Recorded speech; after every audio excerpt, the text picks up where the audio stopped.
Hello, Gary here, and welcome to this episode of Lost Treasure Stories.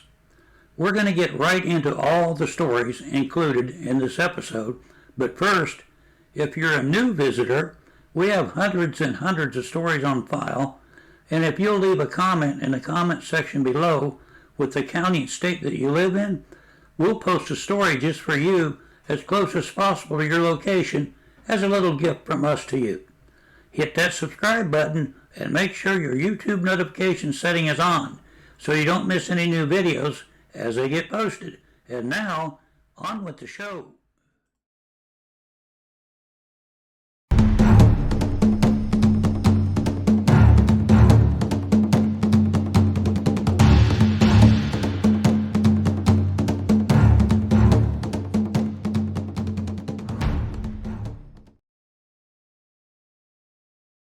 This lost treasure story is from a newspaper article dated September 1, 1963 that ran a story about several lost treasure caches buried in the Wichita Mountains of Oklahoma and reads, "During the banditry days of the Old West, the rugged Wichita Mountains of Oklahoma made a paradise for innumerable outlaws. Many of them were being pursued by lawmen, and were compelled to bury their ill-gotten gains on the spur of the moment. A Fort Sill Army payroll was reported buried on the west bank of Cache Creek at the south edge of what's now Comanche County. Many holes have been dug, and some relics found, 2 miles south, and 5 miles east, of Geronimo. The treasure consisted of $65,000. 6 miles south, and 3 west, of Geronimo, another bandit loot has been sought. Around 1910 a human skeleton was exposed by a washout in the creek bank.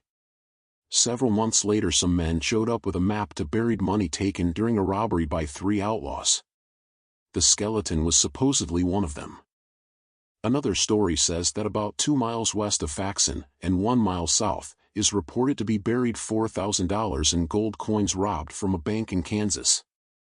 A cowboy herding cattle for a large rancher in this area in the early days lived in a dugout near a spring. The bandit was unable to travel any further, so he stayed several days with the cowboy.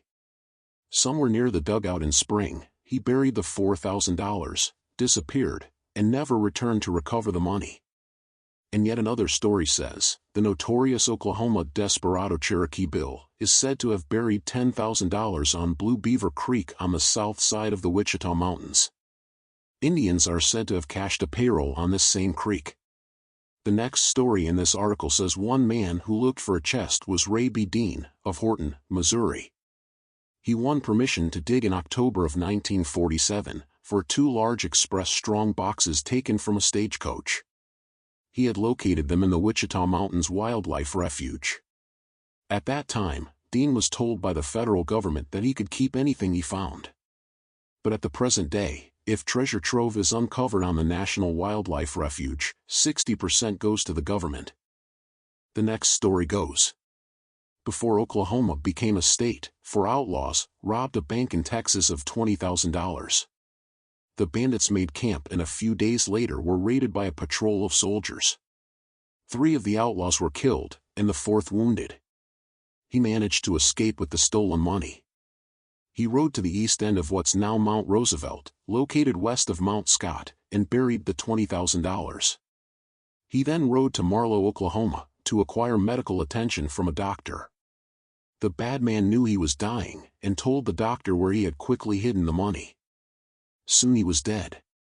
The doctor spent many summers with an old prospector searching for the money, but never recovered it. The next story in this newspaper article says, another government payroll amounting to $40,000 was being hauled in a wagon by an Army paymaster in 1858, to Camp Radziminski. The old Army post was located about 2 miles north of Mountain Park, and about 5 miles west, off Highway 183, on the west side of Otter Creek. A large group of outlaws seized the gold, and in no time a detachment of soldiers caught up with the band. All the outlaws were killed but no money was to be found. It's believed the gold was buried somewhere north of the Army camp. The camp was abandoned in December of 1859, and later used by Texas Rangers. The next story says in 1859, that date's not really easy to read, it could be 1850 or 1858, but at any rate it says, Fort Cobb was established on the Wichita River about a mile east of Fort Cobb, Oklahoma. In 1863, and that date's not easy to read either, could be even 1853, but it says, the fort was occupied by Confederate soldiers and was raided and destroyed by Indians. It's said that 2 chests of pay money are buried in, or near the ruins of the old fort. Are these stories true? Maybe, maybe not. But one thing is for sure. This area was a hotbed of activity for outlaws back in that time period, and they did use this area as a hideout.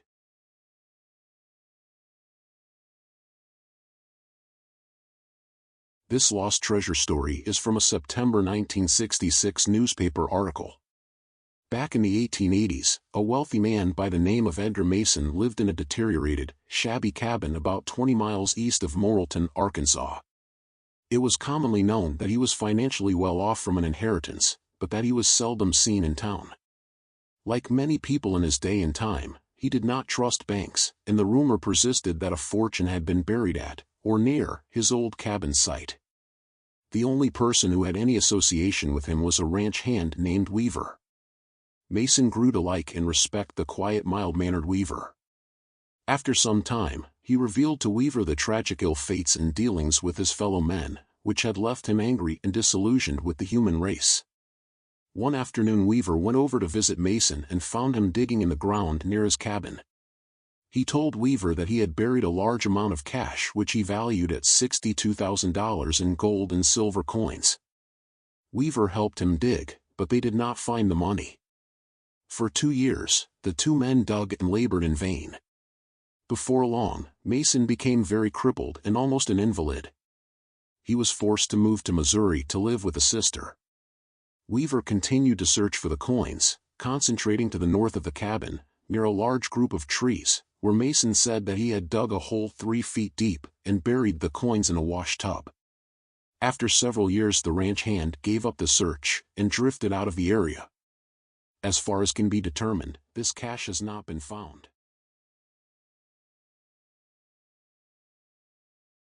This Texas lost treasure story is from a newspaper article, dated January 2, 1916 and reads, Was it a woman and her fictitious love-making, or natural dislike for human company, that drove A.D. Jones into a life of solitude? Neighbors in Riverside, where he was known as the Hermit, believe it was. Jones carried the secret with him when he died at the City-County Hospital Friday night. The weird howl of a hound penetrated the darkness from the direction of Old Man Jones's shanty, Saturday night, and travelers shuddered as they passed in the road. The dog was baying for his master. For years they had been companions. One 10-acre truck farm and 2 smaller tracts of land in Riverside, and a sum of money supposed to be hidden somewhere, constitute the Hermit's estate. He left no will, nor is he known to have relatives. The dog is in possession of the hermitage, and a person approaches it at his own peril.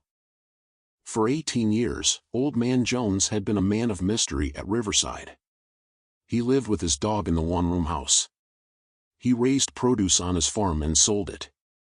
He said nothing to anyone, and no one talked to him, except occasionally. No one knew where he came from, or why he was there. Riverside residents always said he was peculiar. But the woman, neighbors haven't the exact evidence, but they found a trace of her fine deceptive hand in a yellow letter and a wedding invitation, which they found in going through the hermit's trunk Saturday. The letter was faded and tattered, but neighbors made out the words love, and my wedding, in the pale lines. And they were in a woman's handwriting. And there was a wedding invitation from Detroit tied up with this letter. Linked with the girl's name on the invitation, was the name of another man. The invitation was issued 25 years ago. Jones looks 65 years old, but is not believed to have been more than 50. He was a young man, but sad-looking, when he first came to Riverside. Meanwhile the body of the hermit is being held at the morgue of the Fort Worth Undertaking Company. No one knows in which direction to look for relatives. The estate of the old man is valued at between $1,000 and $2,000. He is thought to have had some money somewhere, but no trace of it was found Saturday in his shanty. He is known to have received much money for his vegetables and he spent but little. No evidence of a banking account was found in the shanty. It is suspected that the money may be hidden or buried around the house. Jones was a victim of pneumonia. This lost treasure story is an old legend that has gone around lost treasure circles for a long, long time. It's also all over the internet and lost treasure books. But the story doesn't add up to the facts. It's very possible that there is lost treasure buried in a couple locations associated with this story, but through further research, it's probably not where the story says it is. We're going to give you the story, then as a summary, we're going to give you some facts that we found, that, in our opinion, will point to where this lost treasure would most likely be. Okay, let's get started. We're going to go with the most complete story about this lost treasure. It's from www.legendsofamerica.com website. We're going to read the article from their website. It goes like this. Along the Natchez Trace in Alabama is a place called Buzzard Roost. Situated on Chickasaw lands in the 19th century, a man named Levi Colbert built a stand, or inn, at the site of what was called Buzzard Sleep. When Levi built the inn in 1801, he renamed it Buzzard Roost. Located near a spring, the site was a perfect spot to serve the many travelers along the trace. Levi Colbert was one of 6 sons of James Logan Colbert, a North Carolinian settler of Scots descent, and his second wife, Minta Hoy, a Chickasaw woman. Levi was born in Alabama in 1759, grew up bilingual, and was educated in both Chickasaw and European American traditions. He was known to the Chickasaws Itawamba and would become a leader and chief of the Chickasaw people. Though only one half Chickasaw, chiefdom in the tribe passes matrilineally. His brother, George Colbert, operated Colbert's stand and ferry across the Tennessee River on the Natchez Trace, about 5 miles to the north of Buzzard Roost. Levi had an interest in the prosperous ferry, which at one time charged future U.S. President Andrew Jackson $75,000 to ferry his army across the river. Historians indicate that Jackson's troops and their horses were fed by the Chickasaw tribe both coming and going, due to the troop shortages of food, and that was the reason George Colbert charged the $75,000, a fact that resulted in descendants of General John Coffee to formally thank the Chickasaw National for 200 years later. Though opposed to the Indian Removal Act of 1830, both Levi and George Colbert would become prominent interpreters and negotiators in the negotiations, hoping to keep the peace and gain the best deal for their people. While a young man, Levi had earned the title of Itawamba Mingo, meaning bench chief. This occurred when Levi had learned that Creek Indians were going to attack the Chickasaw. Unfortunately, when he came by this information, it was fall, and many of the Chickasaw warriors were away hunting. Acting quickly, Levi began to gather as many young Chickasaw as he could and took the offensive with their approaching enemy. Though severely outnumbered, they caught the Creek by surprise and killed or wounded most of them.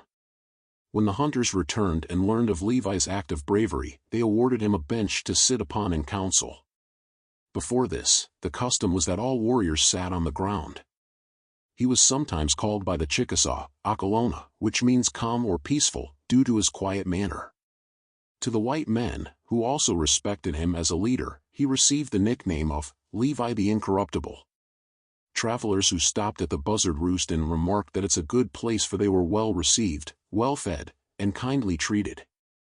Levi married several wives during his lifetime, including Tia Colbert, who lived with him at Buzzard Roost, another who lived at what is now known as the French Farm, not far from Akalona, in Monroe County, and a third named Minto Hoyo, a full-blood Chickasaw. Levi and his wives had many children. One of his daughters with Minto Hoyo, Feliciта Pat Colbert, would marry a man named Kilpatrick Carter. An Irish man, Kilpatrick settled among the Chickasaw in about 1817 and was hired by Levi Colbert to build a new home at Buzzard Roost. Later, when Levi moved on, he would give the home to Carter and his daughter, Felicita. Levi's father, James Logan Colbert, moved to Cotton Gin Port, Mississippi, in about 1819. Located on the east bank of the Tombigbee River, at a crossing of vital Indian trails, Cotton Gin Port was the first town established in northern Mississippi. As part of a plan of civilization for the Chickasaw Indians, the U.S. government built a cotton gin here in 1801. The Gaines Trace Road was built to the town in 1811, which ran from the head of Muscle Shoals on the Tennessee River in Alabama to Cotton Gin Port, where it crossed the Tombigbee River before making its way south to Fort Stoddart, Alabama. Levi's father, James, built a mill for Levi in the quickly growing town, and Levi soon joined him there. Over the years, Levi had become a prosperous man and soon built a new home that sat on the bluff west of the river. While living in Cotton Gin Port, he was said to have owned 4,000 cattle, 500 horses, a large herd of sheep, and several heads of swine. The Colbert brothers signed several treaties as leaders of the Chickasaw, but, in the 1830s, they began to question the terms. Meetings continued between the leaders and the U.S. government. Unfortunately, Levi became ill and was unable to attend all of the meetings. In 1834, he was on his way to Washington, D.C. to discuss the Pontotoc Treaty. Stopping at his old home on Buzzard Roost to visit with his daughter and son-in-law, he got sick once again. He died of pneumonia on June 2, 1834, years before his people finally agreed to a treaty and were removed to Indian Territory, Oklahoma. While some claim his grave is in the Oakwood Cemetery in Tuscumbia, Alabama, there is no record. One member of the Chickasaw tribe said, "We don't want anyone to know the exact location to protect against treasure seekers." Today, Buzzard Roost is a stop on Alabama's 33-mile stretch of the Natchez Trace Parkway. A marker designates the spot, and the spring is just a short walk away. At the site are picnic tables and restrooms. Buzzard Roost Spring is located on the Natchez Trace Parkway at milepost 320.3. There are a couple of legends associated with Buzzard Roost and the Colbert brothers. At Buzzard Roost, several visitors have told of paranormal-type events. These may be explained by residual memories or, perhaps, some of the many travelers along the trace never left. Several people have told stories of having heard voices, some so clear that they have turned around to see who was talking, but no one was there. Others have felt as if someone has touched them or that something has wafted across their face or bodies. Yet more tales of ghostly legends and one of lost treasure surround the Colbert brothers at George Colbert's Ferry and in site located just a few miles down the trace. But, that's a whole other story. Okay, that's the complete info from the Legends of America website. And here's our summary. We're not sure if Levi and George's surnames were pronounced Colbert or Colbert. Levi didn't own the ferry that is talked about. His brother George did. Levi did help George operate the ferry. The ferry wasn't at Buzzard Roost. It was at these coordinates. With the enormous amount of money that George's ferry was raking in, it's very possible that George buried money near his ferry and/or house. If Levi buried any money, it could have been at the inn that he owned near Buzzard Roost Spring, where his house was. That was at these coordinates. The problem with this theory is, Levi's father, James, moved to Cotton Gin Port, Mississippi, in about 1819 and operated a mill or gin. Levi moved there to operate the mill. So if Levi buried money, it most likely would have been near his house and mill in Mississippi at Cotton Gin Port. And that brings us to the end of this lost treasure story.